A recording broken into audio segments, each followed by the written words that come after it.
Když si toho dne soudce Franklin Pierce předvolal Emmu Lawsonovou do své soudní síně, myslel si, že našel dokonalý cíl, prostou učitelku literatury, která se odvážila veřejně mu oponovat. Plánoval, že z ní udělá příklad, zničí její kariéru a uspokojí své zraněné ego. Ale jak tam Emma tiše stála ve svém vínovém svetru a svírala si poznámky, soudce neměl tušení, že právě kráčí do své vlastní zkázy. Emma Lawsonová si zastrčila blonďatý pramen vlasů za ucho, když na tabuli napsala symbolismus v moderní literatuře. Třída maturantů ji sledovala, někteří se zájmem, jiní počítali minuty do oběda. Emma učila na Westridgeském gymnáziu 10. rokem a navzdory občasným výzvám ve třídě milovala každou minutu. Slečno Lawsonová, oslovil ji Jeremy ze zadní řady. Proč musíme analyzovat symboly? Nemůžeme si prostě jen užít příběh? Emma se usmála a položila fix. To je vlastně hluboká otázka, Jeremy. Literatura není jen zábava. Je to odraz spravedlnosti, pravdy a lidské zkušenosti. Čím hlouběji se díváš, tím více rozumíš nejen příběhu, ale i světu kolem sebe. Zazvonil zvonek a studenti si zbalili věci. Emma si na jedné lavici všimla školních novin. Titulek zněl: Kontroverzní rozhodnutí místního soudce ovlivňuje financování škol. Zamračila se, vzpomínajíc na komunitní setkání z minulého měsíce, kde vystoupila proti rozhodnutí soudce Franklina Pierce přesměrovat peníze na vzdělávání do soukromého developerského projektu. Později odpoledne ve sborovně do Emmy šťouchla její kolegyně Diane. Slyšela jsem, že ses na tom městském zasedání stala velkou komunitní aktivistkou. Emma zavrtěla hlavou. Jen jsem řekla pravdu. To, co soudce Pierce udělal, bylo technicky legální, ale morálně pochybné. Ty peníze byly slíbeny na vzdělávání. No, určitě si šlápla na kuří oko důležitým lidem, varovala ji Diane. Pierce má přátele všude. Jsem jen středoškolská učitelka literatury, která říká svůj názor, odpověděla Emma a sbírala si věci. Co udělá? Zažaluje mě za to.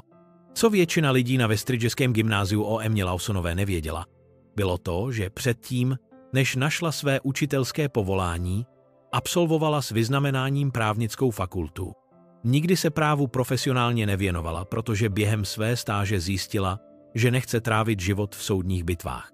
Místo toho svou vášeň pro spravedlnost nasměrovala do literatury a výuky kritického myšlení mladých mozků. Toho večera cestou domů se Emmě myšlenky zatoulaly k jejímu dědečkovi, který byl její inspirací, maloměstskému právníkovi, jenž chránil ty, kteří neměli hlas. On jí naučil, že porozumění právu je o ochraně zranitelných, ne o uplatňování moci. Jeho ošuntělé právnické knihy teď stály na poličkách v jejím obývacím pokoji. Tichá připomínka neprošlých cest. Ve svém skromném jednopokojovém bytě si Emma zula boty a připravila se na klidný večer opravování písemek. Záznamník blikal se zprávou. Slečno Lawsonová, zde úředník městského soudu. Jste předvolána ve věci vašeho dopravního přestupku z minulého měsíce. Soudce Pierce bude předsedat. Prosím, dostavte se tento pátek v 9 hodin ráno. Emma se zamračila. Dopravní přestupek. Před 3 týdny dostala menší pokutu za nedodržení značky stop, ale už ji zaplatila online. Neměla se kvůli ničemu dostavovat. V žaludku jí začal hlodat malý neklid, když si vzpomněla na soudcovi chladné oči na zasedání radnice, jak se na ní díval, když mluvila. Zvláštní, zamumlala a sáhla po svém notebooku, aby zkontrolovala potvrzení o platbě. Neměla tušení, že to byl jen začátek pečlivě připraveného plánu soudce Pierce. Pracovna soudce Franklina Pierce vyzařovala autoritu. Mahagonové knihovny s právnickými svazky v kožené vazbě, ocenění ve zlatých rámech a masivní stůl, u kterého se návštěvníci záměrně cítili malí. Upravil si kravatu, když si prohlížel spis Emmy Lawsonové. A na jeho jinak přísné tváři se objevil tenký úsměv. Geralde, zavolal na svého tajemníka, přineste mi všechno, co máte na tu učitelku Emmu Lawsonovou. Gerald nervózně přikývl. Pracoval pro soudce Pierce dost dlouho na to, aby poznal, kdy na někoho hodil síť. Předvolání k dopravnímu přestupku bylo odesláno, jak jste žádal, pane soudce. Dobře. Pierce se opřel do křesla a spojil špičky prstů pod bradou. Myslí si, že může vystoupit na veřejném fóru a zpochybnit můj úsudek, mou pověst. Odsoudil jsem zatvrzelé zločince, kteří projevovali více úcty. Tajemník se nepohodlně zavrtěl. Pane, bylo to jen komunitní setkání, svoboda projevu a tak dále. Pearsovi oči zableskly. Nejde o to, co řekla, Geralde. Jde o to, jak to řekla. Citovala právní precedenty, zpochybňovala výklad zákona. Udělala ze mě před celou městskou radou neschopného. Práskl spisem. Kdo si ta středoškolská učitelka myslí, že je? Co soudce Pierce skutečně trápilo, nebyla jen Emina kritika, ale preciznost, s jakou ji přednesla. Většina občanů během veřejných vystoupení emocionálně blábolila a bylo snadné je odmítnout. Ale Emma byla jiná. Byla promyšlená, citovala relevantní judikaturu, poukazovala na procesní nesrovnalosti. Bylo to skoro, jakoby zjistěte všechno o jejich školách, předchozích zaměstnáních, vztazích, všechno nařídil. Později odpoledne se Geralt vrátil s tenkou složkou. Není toho moc k hlášení, pane. Učí literaturu na Westridge 10 let. Žije sama, platí daně včas. Žádný trestní rejstřík. Zaváhal, než dodal, před 15 lety absolvovala právnickou fakultu. Vlastně byla nejlepší v ročníku, ale nikdy nesložila advokátní zkoušky. Pearsovi se zvedlo obočí. Vystudovala práva, zpracoval tuto informaci a pak se pomalu usmál. Zajímavé. Ví toho dost, aby byla nebezpečná, ale nedost na to, aby se u soudu řádně obhájila. Obrátil se k oknu a sledoval mraky, které se venku stahovaly. Geralde, změňte to předvolání. Změňte to z placeného dopravního přestupku na nedostavení se k nařízenému soudnímu jednání. Přidejte obvinění z pohrdání. Geralt zbledl. Ale pane, to by byla falzifikace. Systém dává soudcům z dobrého důvodu volnost uvážení, Geralde, přerušil ho Pierce. Berte to jako lekci z úcty pro naši malou učitelku. Bude čelit buď značné pokutě nebo veřejně prospěšným pracím. Nic příliš vážného, jen dost na to, aby se naučila starat se o své, a možná lekce do jejího záznamu o úctě k soudcovskému křeslu. Tajemník zaváhal, pak neochotně přikývl. Soudce Pierce měl silné vazby v soudním systému i ve městě. Málo kdo se odvážil mu oponovat, i když jeho metody hraničily s etickými hranicemi. Většina obžalovaných prostě zaplatila pokuty, které uložil, místo aby bojovali proti systému, kde měl všechny trumfy v ruce. Toho večera se soudce Pierce zúčastnil večeře s prominentními lídry komunity, včetně školního superintendenta. Mezi chody nenuceně zmínil své obavy z politicky aktivních učitelů, kteří podkopávají komunitní instituce. Zvláště mě znepokojuje tato situace s Emmou Lawsonovou, řekl a kroužil svým vínem. Takové chování dává studentům špatný příklad, nemyslíte? Superintendent nervózně přikývl, vědom si soudcova vlivu na financování školního obvodu. Okamžitě se na to podívám. Pierce se blahosklonně usmál. Jsem si jistý, že to není nic vážného, ale učitelé by se měli soustředit na výuku, ne na kritiku justice. Nesouhlasíte? Past byla nastražena. Než Emma Lawsonová vstoupila do jeho soudní síně, bude čelit nejen vykonstruovaným právním obviněním, ale i profesnímu tlaku. Soudce Pierce se postará o to, aby litovala, že se proti němu kdy ozvala. Porada pedagogického sboru na Westridgeském gymnáziu právě skončila, když ředitel Stevens požádal Emmu, aby zůstala. Jeho výraz byl neobvykle vážný, když ostatní učitelé odcházeli. Emmo, včera jsem měl znepokojivý telefonát od superintendenta. Sundal si brýle a promnul si kořen nosu. Zdá se, že si v nějakých právních potížích. Emmino zmatení bylo upřímné. V právních potížích? Myslíte mou pokutu za dopravní přestupek? Tu jsem už zaplatila online. No, to mi neřekli. Stevens posunul po stole papír. Superintendent zmínil předvolání za nedostavení se a pohrdání soudem. Soudce Pierce osobně vyjádřil obavu, že, jak to řekl, pedagogové nerespektují právní instituce. Emma zírala na papír a myšlenky jí vířily. To nedává žádný smysl. Pokutu jsem zaplatila okamžitě. Mám potvrzení. Doufám. Odpověděl Stevens a jeho hlas dával jasně najevo, že je mezi dvěma ohni, protože superintendent naznačil, že by se to mohlo stát otázkou revize smlouvy, pokud to bude eskalovat. Emmou projelo chladné poznání. Jde o to zasedání radnice, že? Ředitelovo mlčení bylo dostatečnou odpovědí. Později toho dne našla Emma ve své poštovní schránce oficiální soudní oznámení. Na rozdíl od automatizované pokuty za dopravní přestupek, kterou obdržela před týdny, Tato podrobně popisovala obvinění z nedostavení se k nařízenému jednání a pohrdání soudem za ignorování soudního příkazu. Nařizovalo jí dostavit se před soudce Franklina Pierce do 3 dnů. Smírně se třesoucí rukou zavolala Emma do kanceláře soudního tajemníka. Lituji, slečno Lawsonová, ale podle našich záznamů jste byla informována, abyste se minulý pátek dostavila kvůli svému dopravnímu přestupku, vysvětlil netrpělivě úředník. Když jste se nedostavila, soudce Pierce vydal předvolání pro pohrdání soudem. Ale nikdy jsem neobdržela žádné oznámení, že se mám dostavit k soudu, trvala na svém Emma. Pokutu jsem zaplatila online. Tady mám číslo potvrzení. Systém ukazuje, že platba byla zpracována, ale byla označena pro soudní jednání.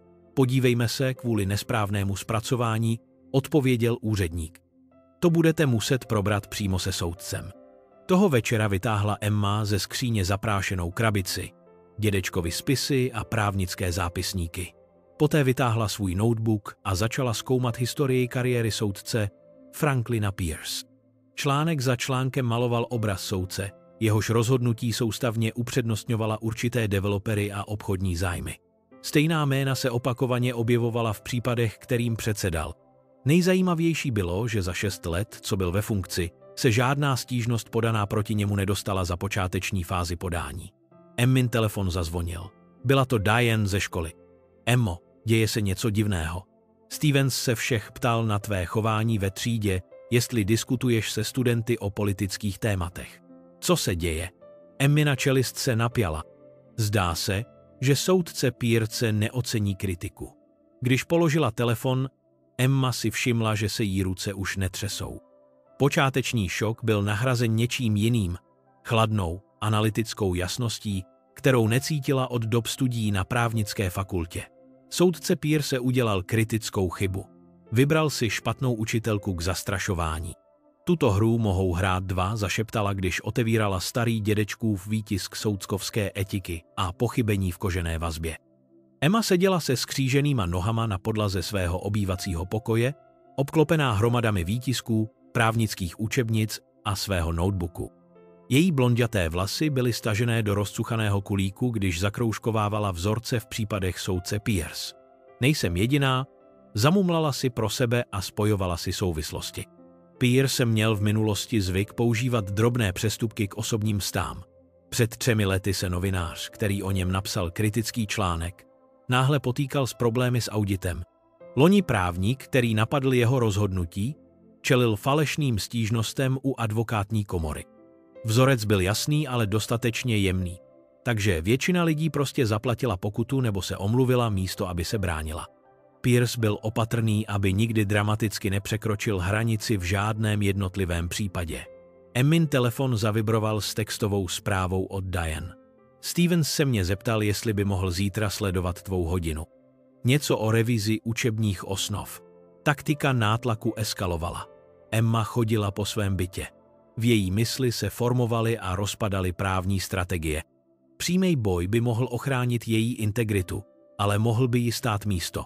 Kapitulace by znamenala nechat zneužití moci bez kontroly. Její pohled padl na zarámovanou fotografii jejího dědečka na knihovně. Co bys dělal? Zeptala se usmívajícího se obrázku. Emma vzala do ruky dědečkův starý deník, plný poznámek z případů, na kterých pracoval před 10 letími. Vypadl z něj zažloutlý novinový výstřižek. Její dědeček stál se skupinou členů komunity, kteří úspěšně napadli skorumpovaného místního úředníka. Proti moci nebojuješ mocí, vzpomněla si na jeho slova. Bojuješ proti ní připraveností a pravdou. Toho večera Emma uskutečnila 3 klíčové telefonáty. První byl se starým spolužákem zpráv, který nyní pracoval pro státní advokátní komoru. Druhý byl s bývalým studentem, který se stal investigativním novinářem.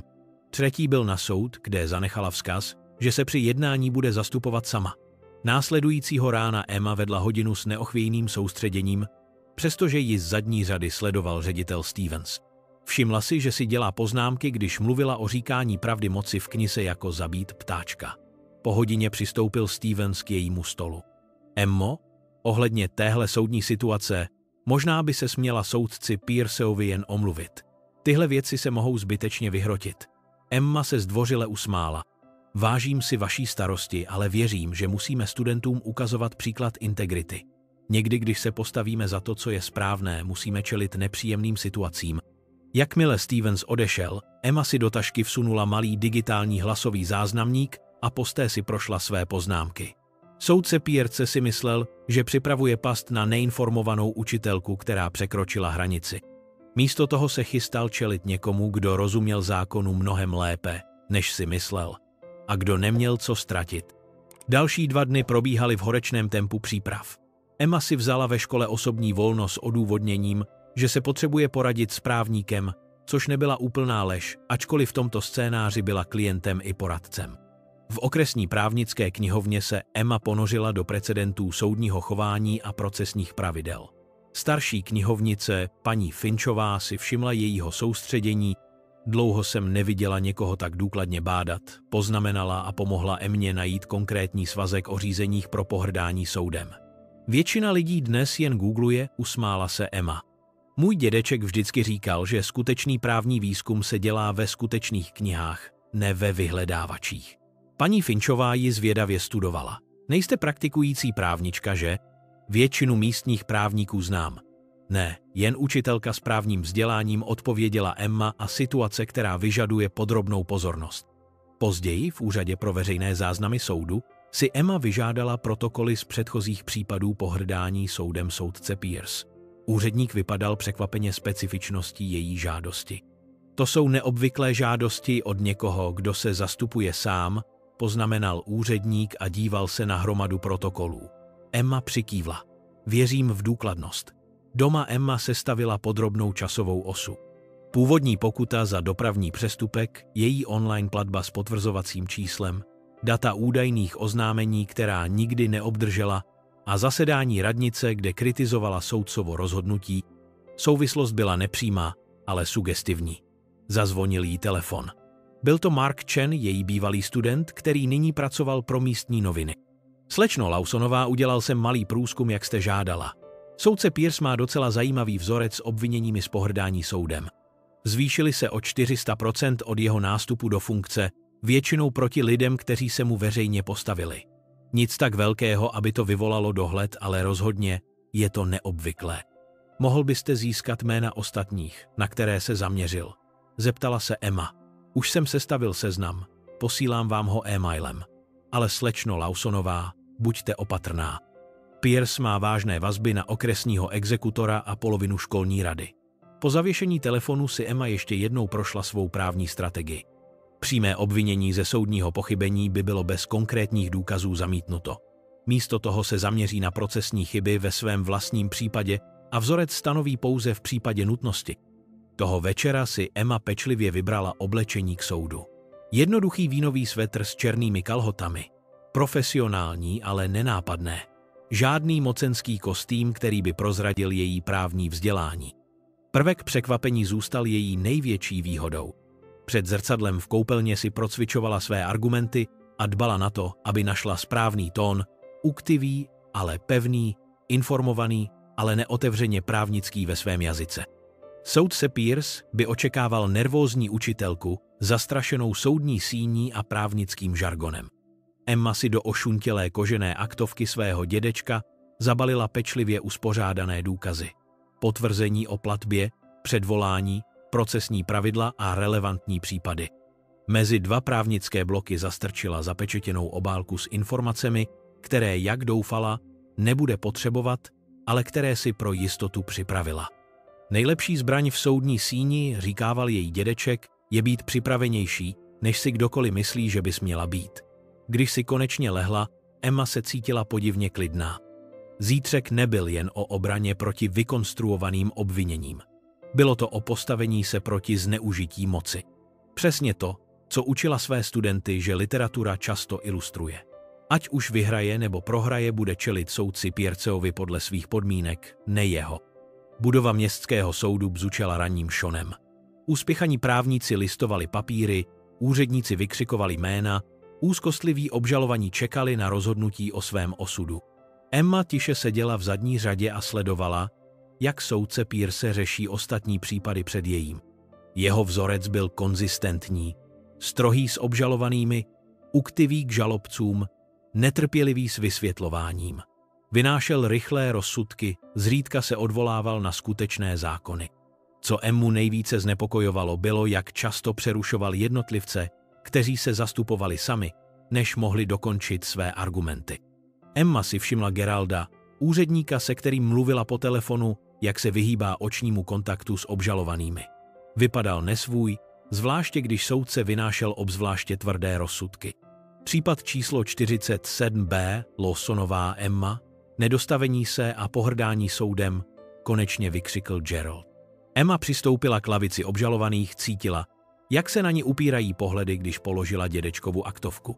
Soudce Pierce sotva zvedl hlavu od svého spisu, jeho výraz byl nacvičeně nezaujatý. Slečno Lawsonová, začal, jeho hlas byl povýšený. Jste obviněna z nedostavení se k nařízenému soudnímu jednání ve věci dopravního přestupku TR 20234589 a z následného pohrdání soudem za ignorování soudního příkazu. Jak se k tomu stavíte? Nevinná, pane soudce, odpověděla Emma a její hlas byl pevný. Věřím, že došlo k nedorozumění, které bych ráda objasnila. Pierceovi se mírně zvedlo obočí. Fakta se zdají být docela jasná, slečno Lawsonová. 15. října jste byla informována, abyste se dostavila kvůli svému přestupku. Když jste se nedostavila, tento soud vydal předvolání pro pohrdání soudem, což nás přivedlo až sem. S dovolením, pane soudce, začala Emma, nikdy jsem neobdržela žádné oznámení, že se mám dostavit 15. října. Dostala jsem pokutu za dopravní přestupek 1. října, kterou jsem zaplatila online 3. října. Zde je potvrzení o platbě. Posunula vytištěné potvrzení tajemníkovi, který ho předal soudci. Pierce na něj pohrdavě pohlédl. Platba vás nezbavuje povinnosti se dostavit, slečno Lawsonová. Předvolání jasně uvádělo, že je nutné soudní jednání. Se vší úctou, pane soudce, neuvádělo, odpověděla Emma a vytáhla původní předvolání. Uvidíte, že na formuláři není nikde uvedeno datum soudního jednání a online platební portál ukázal, že případ byl platbou uzavřen. Soudcovou tváří probleskl okamžik podráždění. Slečno Lawsonová, možná jste na hodinách angličtiny zvyklá mít poslední slovo. V mé soudní síni určuji já, co představuje řádné oznámení a vhodnou odpověď. Povýšenost v jeho hlase byla zřejmá všem. Několik právníků si vyměnilo pohledy. Rozumím, pane soudce, odpověděla Emma klidně. Nicméně se domnívám, že procesní spravedlnost vyžaduje skutečné oznámení, než může být konstatováno pohrdání. Mohl by soud prosím předložit kopii oznámení, které jsem údajně obdržela. Pierceova čelist se téměř neznatelně napěla. Toto se nevyvíjelo podle jeho plánu. Prostá učitelka se měla leknout, omluvit se, být snadno odmítnuta. Postupujte opatrně, slečno Lawsonová, varoval, zpochybňování soudních postupů jen zhorší vaše pohrdání. Soudce Pierce se naklonil dopředu, jeho trpělivost viditelně slábla. Soudní síň neobvykle stichla, ostatní právníci přerušili své rozhovory, aby sledovali výměnu názorů. Slečno Lawsonová, abych to ujasnil, řekl Pierce a jeho hlas nesl váhu jeho plné autority. Záznamy tohoto soudu ukazují, že řádné oznámení bylo odesláno. To, že jste ho neobdržela, není obhajobou. Emma zůstala klidná. Rozumím, pane soudce. Bylo by možné vidět doklad o doručení tohoto oznámení? Soudcovi oči se zúžily. Pane Geralde, předejte prosím slečně Lawsonové standardní protokol o oznámení. Tajemník nervózně listoval spisem, než vytáhl formulář. Emma si ho pečlivě prohlédla. Pane soudce, tento formulář je datován 10. října, ale není podepsán žádným doručovatelem, ani k němu není přiložen dodejkový lístek doporučené pošty. Ve skutečnosti neexistuje žádný důkaz, že byl kdy odeslán. Na Pierceově čelisti se objevil tik. Slečno Lawsonová, naznačujete, že soudní úředníci falšovali záznamy? Vůbec ne, pane soudce. Pouze konstatuji, že procesní požadavky na doručení nebyly zdokumentovány podle pravidla 7.3 městského soudního řádu, které vyžaduje doklad o skutečném doručení pro řízení o pohrdání soudem. Soudcův výraz stmavl. Několik pozorovatelů na galerii se nepohodlně zavrtělo. Slečno Lawsonová, vaše amatérská právní analýza zkouší mou trpělivost. Zjevně máte problém s autoritou, jak dokazují vaše nevhodné poznámky na zasedání radnice minulý měsíc. Možná je to ten skutečný problém. A bylo to tady spojení, na které Emma čekala, až ho veřejně udělá. Všimla si mladého reportéra v zadní řadě, jak si zuřivě dělá poznámky. Nevěděla jsem, že můj ústavně chráněný projev na veřejném fóru je relevantní pro dopravní přestupek, pane soudce, odpověděla Emma, její hlas byl uktivý, ale pevný. Pearceova tvář mírně zrudla. Váš postoj je přesně ten problém. Tento soud vás šledává vinnou z pohrdání za to, že jste se nedostavila podle nařízení. Ukládám vám pokutu $2000 a 40 hodin veřejně prospěšných prací. Energicky udeřil kladívkem a jasně očekával, že tím záležitost ukončí. Pane soudce, řekla Emma klidně. Ráda bych podala návrh. Tento případ je uzavřen, slečno Lawsonová, odsekl Pierce. Návrh na vyloučení soudce je vždy aktuální, pane soudce, pokračovala Emma. Podle pravidla 2.11 kodexu soudního chování se soudce musí vyloučit, kdykoliv může být jeho nestrannost rozumně zpochybněna. Soudní síň naprosto stichla. Soudce Pierce chvíli beze slova zíral na Emmu, když si uvědomil, že toto není obyčejná obžalovaná. Na jakém možném základě? Konečně se mu podařilo říct. Emma otevřela svou aktovku. Ráda to vysvětlím, pane soudce. Emma stála zpříma, ruka lehce položená na dědečkově aktovce. Soudní síň zůstala naprosto tichá, všechny oči upřené na nenápadnou učitelku, která právě vyzvala jednoho z nejmocnějších mužů v okrese. Pane soudce, začala Emma, její hlas byl jasný a vyrovnaný. Žádám o vaše vyloučení ze 3 důvodů. Vytáhla pečlivě uspořádanou složku. Za prvé je zde jasný projev podjatosti. Právě jste výslovně spojil tyto řízení s mým chráněným projevem na zasedání radnice, což naznačuje, že tento případ má odvetný charakter. Tvář soudce Pierce stmavla. Paní Lawsonová, pohybujete se na nebezpečné půdě. Za druhé, pokračovala Emma neochvějně, existují značné procesní nesrovnalosti, které naznačují, že tento případ byl řešen mimo standardní protokoly. Vytáhla výtisk z online systému soudu. Původní předvolání bylo v systému označeno jako zaplacené a uzavřené 3. října. Přesto byl 9. října, poté co jsem na zasedání radnice kritizovala vaše ctihodné rozhodnutí, stav ručně změněn na nutné dostavení se, aniž by mi bylo doručeno jakékoliv oznámení. Emma se mírně otočila a dbala na to, aby její slova slyšela celá soudní síň. Podala jsem žádost o informace podle zákona o svobodném přístupu k informacím, která ukazuje, že za poslední rok je toto jediný případ dopravního přestupku, jehož stav byl změněn po přijetí platby. Galerií proběhl šum. Prsty soudní stenografky létaly po klávesnici.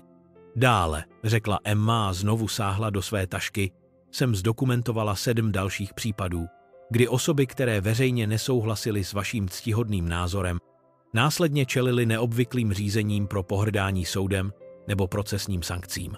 Soudce Pierce udeřil kladívkem. To stačí. To je pohrdavé chování. Což mě přivádí k mému 3. bodu, řekla Emma, její hlas byl zároveň uktivý a pevný.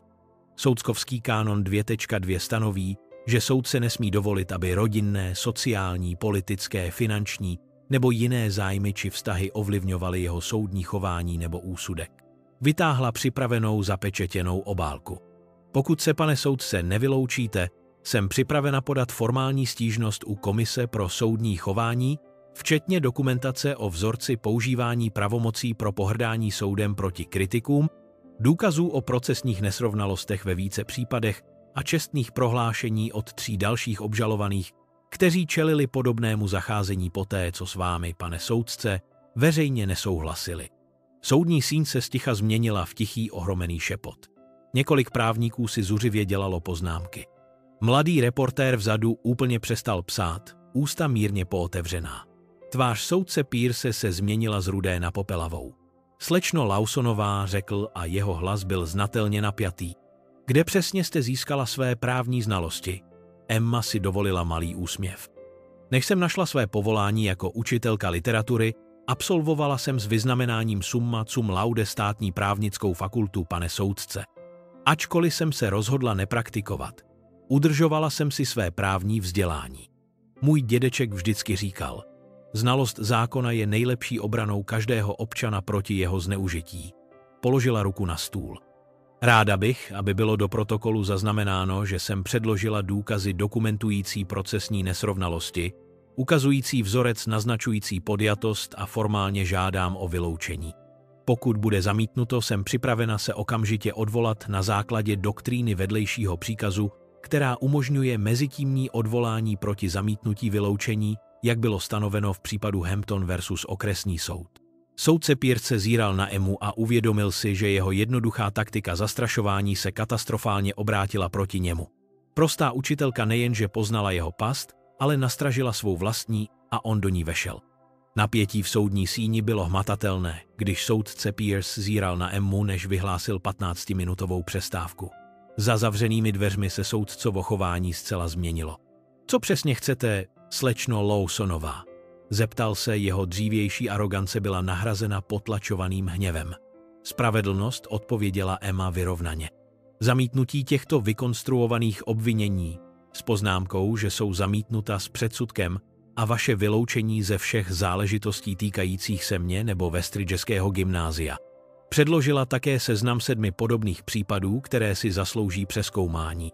Po návratu do soudní síně Pierce stroze oznámil, že všechna obvinění byla zamítnuta s předsudkem a že se vylučuje z budoucích záležitostí, které se jí týkají, aby se vyhnul zdání nevhodnosti.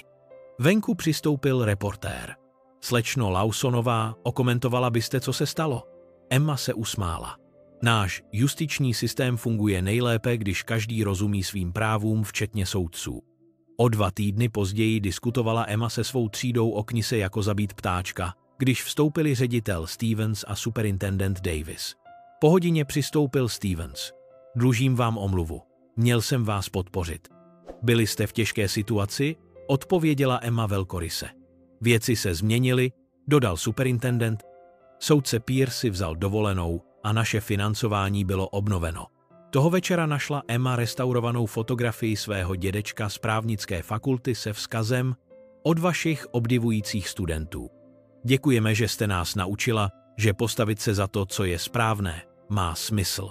Usmála se a přejela prsty po svých právnických knihách. Možná, že vzdělání bylo skutečně cestou ke spravedlnosti.